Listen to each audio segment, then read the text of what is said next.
Hello mga kabayan, good morning, good afternoon, good evening po sa inyong lahat. May share lang po ako about sa renewal ng passport. Paano po ba magpa-renew? Kailangan po tayo magpa-appointment bago tayo pupunta ng embassy kasi kung wala tayong appointment, di tayo makapasok doon.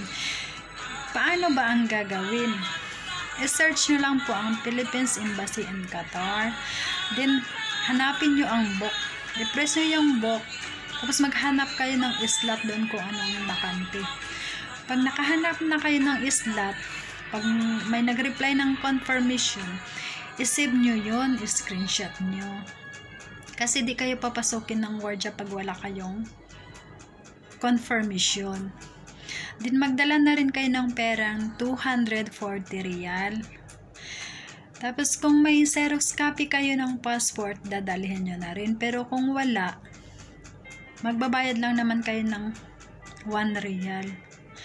Then mag-download din kayo ng Eteras kasi pag wala kayo nyan, hindi ka talaga kayo makapasok. And then, mga is 1 month or 6